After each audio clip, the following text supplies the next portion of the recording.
नमो भगवते वासुदेवाय। मेरे सभी प्यारे भक्तों, आज हम इस वीडियो में सुनेंगे बैसाख मास का अध्याय 3।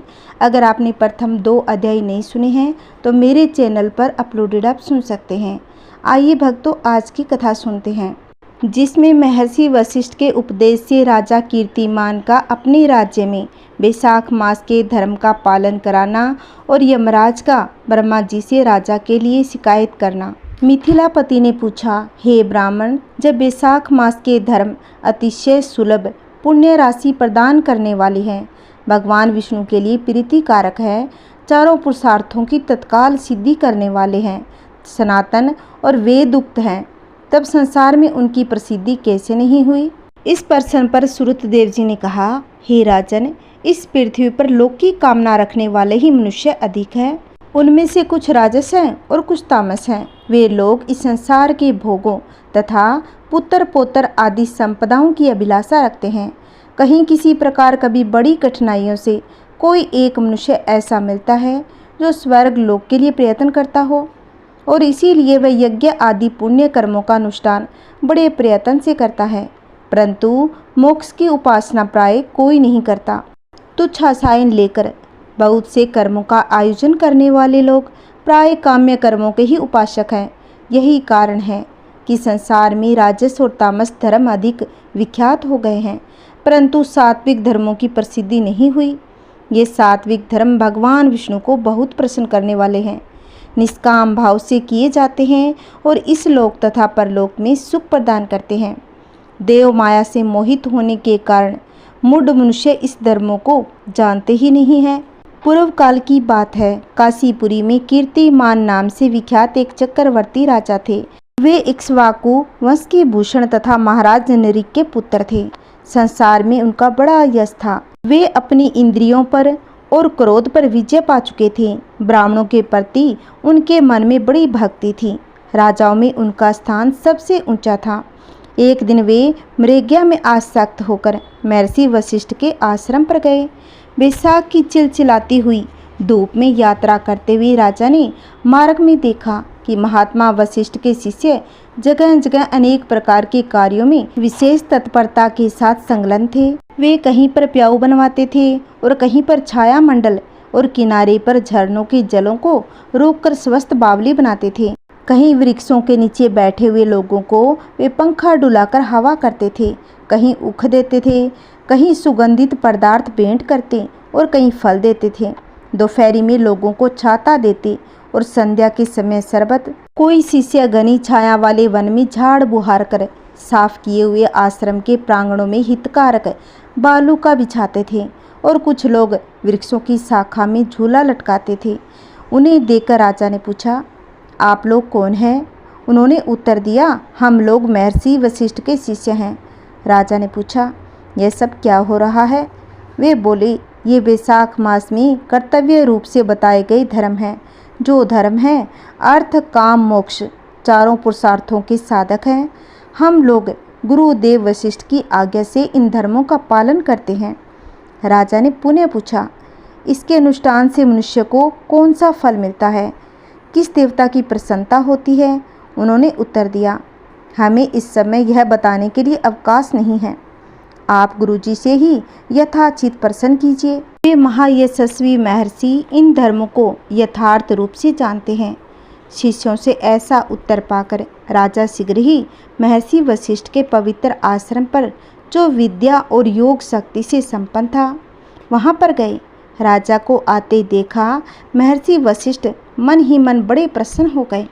उन्होंने सेवकों सहित महात्मा राजा का विधि पूर्वक आतिथ्य सत्कार किया। जब वे आश्रम में बैठ गए तब गुरु वशिष्ठ से प्रसन्नता पूर्वक बोले, हे भगवान, मैंने मार्ग में आपके शिष्यों द्वारा परम आश्रय में शुभ कर्मों का अनुष्ठान होते देखा, किंतु उसके संबंध में जब मैंने प्रश्न किया तब उन्होंने दूसरी कोई बात न बताकर आपके पास जाने की आज्ञा दी।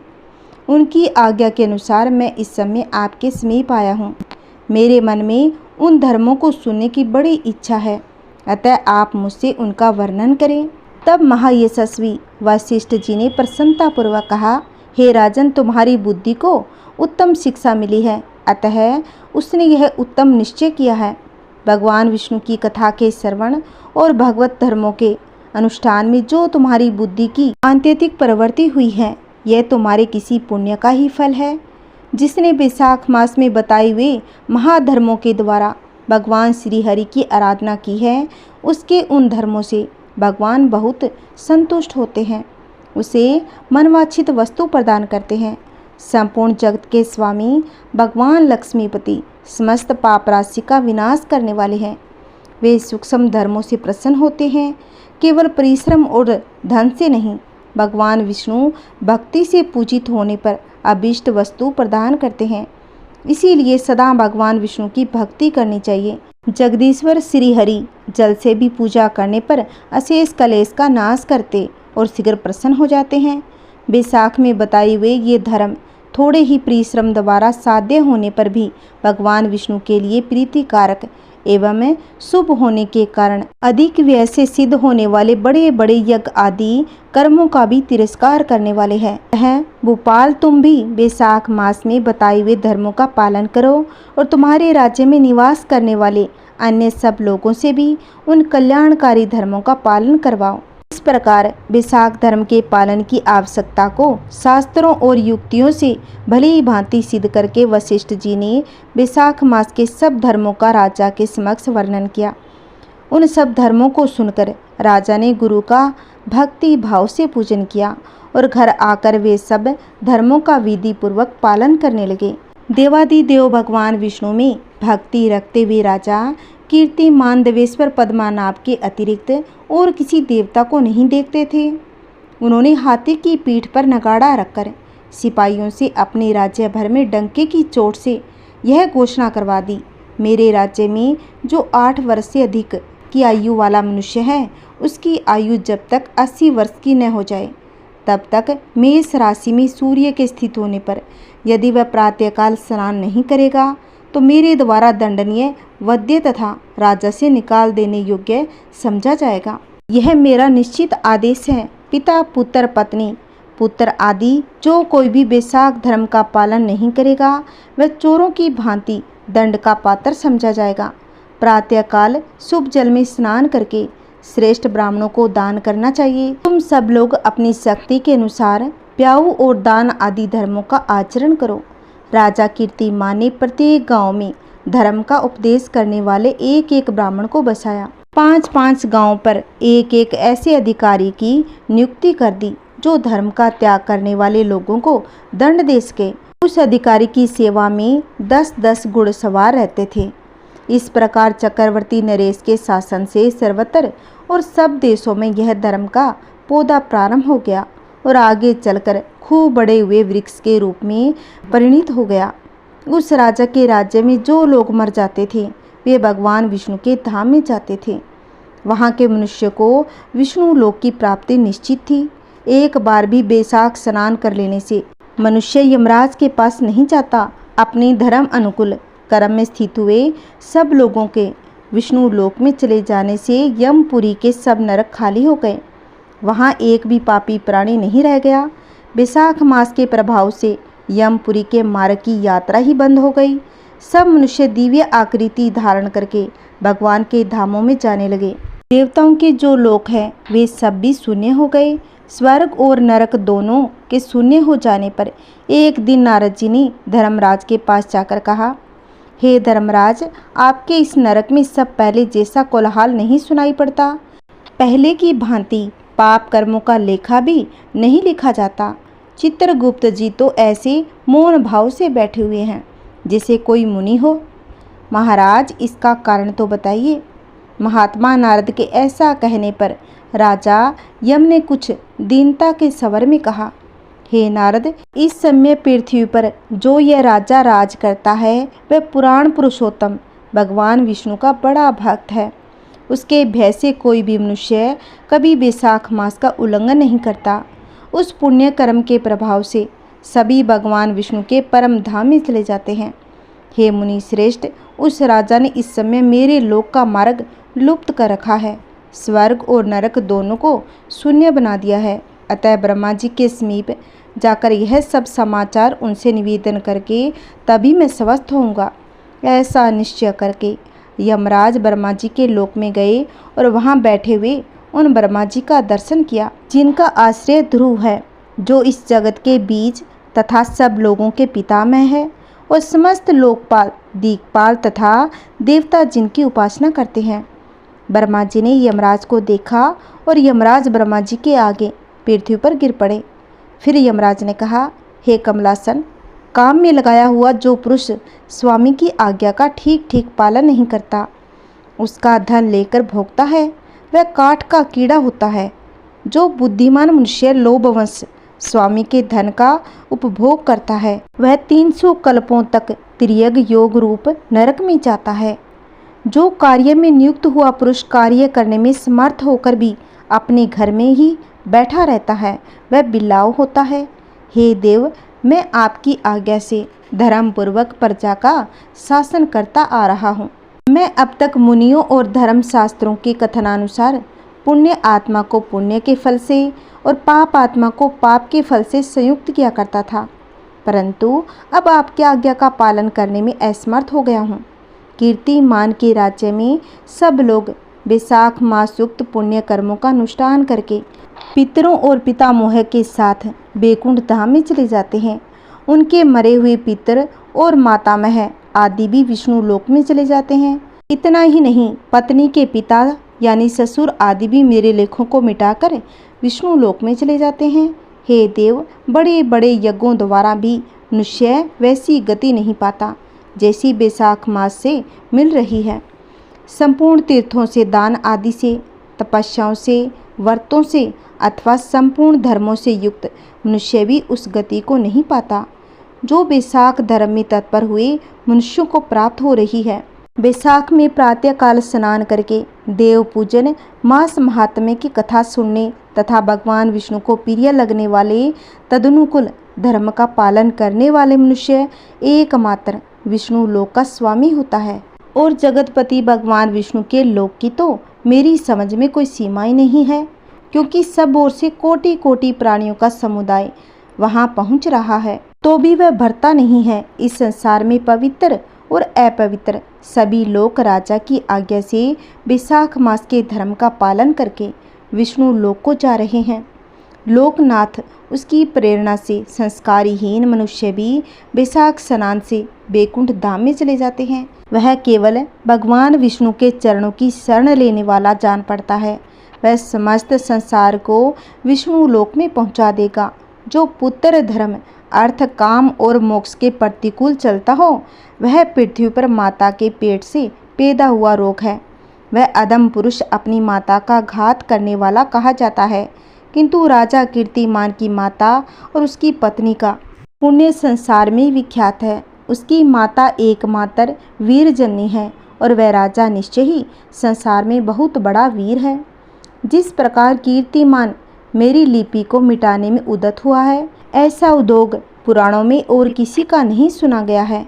भगवान विष्णु की भक्त में तत्पर हुए राजा कीर्तिमान के सिवा दूसरे ऐसे किसी को मैं नहीं जानता, जो डंका बजाकर घोषणा करते हुए लोगों को ऐसी प्रेरणा देता है और मेरे लोक के मार्ग को विलुप्त करने की चेष्टा करता रहा हो। आगे का वृत्तांत हम कल की वीडियो में सुनेंगे। आज का हमारा अध्याय समाप्त। कल की वीडियो में हम सुनेंगे ब्रह्मा जी का यमराज को समझाना और भगवान विष्णु का उन्हें बैसाख मास में भाग दिलाना। जय श्री कृष्णा, राधे राधे। आइए भक्तों, अब हम सुनेंगे बैसाख स्नान की एक सुंदर सी कथा। इसे भी पूरा मन लगा के सुनिएगा। एक समय की बात है, एक गांव में एक लकड़हारा और उसकी पत्नी रहा करते थे। पति रोज लकड़ी काट कर लाता और लकड़ी के गट्ठर को बेचकर पेट भरता था। बैसाख का महीना आया, सब गांव के लोग बैसाख स्नान करने लगे, तो उस लकड़हारे की पत्नी ने भी बैसाख स्नान करने का सोचा और वह रोज बैसाख स्नान करने लगी। पति रोज लकड़ियों का गट्ठर लेकर आता तो उसमें से वह एक लकड़ी निकाल लेती थी और अलग रख देती। वह रोज बैसाख नहाकर आती, उसके बाद आंवला, पीपल, पथवारी सबकी पूजा करती और कथा सुनती। ऐसा करते करते बैसाख का महीना पूरा निकल गया। पत्नी ने पूरे महीने रोज एक एक बचाई हुई लकड़ियों का गट्ठर बनाया, उसे बेचने चली गई। बेचने जाने से पहले उसने भगवान श्री हरि नारायण का नाम लिया। ओम नमो भगवते वासुदेवाय, इस नाम का उच्चारण करने से ही वो लकड़ियां चंदन की हो गई। जब वह राजमहल के आगे से गुजर रही थी, उन लकड़ियों की खुशबू पूरे महल में फैल गई। राजा को जैसे ही खुशबू आई, राजा ने पहरेदार से पूछा, यह चंदन की लकड़ियों की खुशबू कहाँ से आ रही है? तो बाहर पहरेदार ने देखा कि एक औरत चंदन की लकड़ियों का गट्ठर बेच रही थी, जिसमें से खुशबू आ रही थी। पहरेदार ने आकर राजा को बता दिया तो राजा ने उससे कहा, उससे पूछो क्या कीमत लेगी। पहरेदार ने जब उससे पूछा तब वह बोली, जितना आप देना चाहो दे दो, मुझे तो 5 ब्राह्मण जिमाने हैं, उनको जिमाऊंगी उतना मुझे सामान चाहिए। तो राजा ने नौकरों से कहा कि 5 ब्राह्मण जिमे उतना सामान देकर उसके घर भेज दिया जाए। उस लकड़हारे की पत्नी ने 5 ब्राह्मणों को दाल बाटी और चूरमा बनाकर जिमाया, उन्हें जिमाकर दक्षिणा दी और ब्राह्मणों से आशीर्वाद लिया। इधर पति का गट्ठर उस दिन नहीं बिका और उसको घर आने में देर हो गई। इधर ब्राह्मणों को भगवान विष्णु के आशीर्वाद से उसकी झोंपड़ी महल में बदल गई। रसोई में भी 56 पकवान तैयार हो गए। पति जब वापस आया तो उसको झोंपड़ी नहीं दिखाई दी। लकड़हारा बहुत ही दुखी हो गया। उसने पड़ोसन से पूछा कि मेरी झोंपड़ी कहाँ गई? तो पड़ोसन जलन से बोली, तुम तो लकड़ियाँ बेचने चले जाते हो, तुम्हारी पत्नी भगवान के नाम पर और स्नान ध्यान के नाम पर पता नहीं क्या गुल खिलाती है और कहाँ कहाँ जाती है और किन किन को बुलाती है, बाकी तुम जानो। पड़ोसन ने तो लकड़हारे के पूरे कान भर दिए। इतने में ही उसकी पत्नी महल से निकलकर आई और पति से बोली, यह तो अपना ही घर है। तो उसके पति को गुस्सा आया और बोला, तूने ये चोरी की है या डाका डाला है या ऐसा कोई काम किया है जो एकदम इतना धन आ गया? कहाँ घूमती रहती हो? तब उसकी पत्नी बोली कि मैंने बैसाख स्नान किया था, बड़ पीपल की पूजा की, पथवारी को सींचा, उसका फल भगवान विष्णु ने हमें दिया है। मैंने ब्राह्मणों को जिमाने के लिए रोज आपकी लकड़ियों के गट्ठर से एक लकड़ी निकालती थी। वे लकड़ियां भगवान नारायण की कृपा से चंदन की हो गई। मैं वो बेचने चली गई तो राजा ने गट्ठर ले लिया। उसके बदले में राजा से 5 ब्राह्मणों को जिमाने उनकी दक्षिणा के लिए सामान मांगा। इस तरह मैंने ब्राह्मणों को जिमाया और ब्राह्मणों ने मुझे आशीर्वाद दिया और भगवान की कृपा से हमारी झोंपड़ी महल में बदल गई। लकड़हारे को अपनी पत्नी की बात पर विश्वास हो गया। फिर दोनों पति पत्नी ने साथ में मिलकर भोजन किया, उस महल में सुखपूर्वक रहने लगे। हे भगवान, जैसे आपने उस लकड़हारे पर कृपा की वैसे सब पर करना। कहानी कहते, कहानी सुनाते, बैसाख स्नान करते सब पर अपनी कृपा बनाए रखना।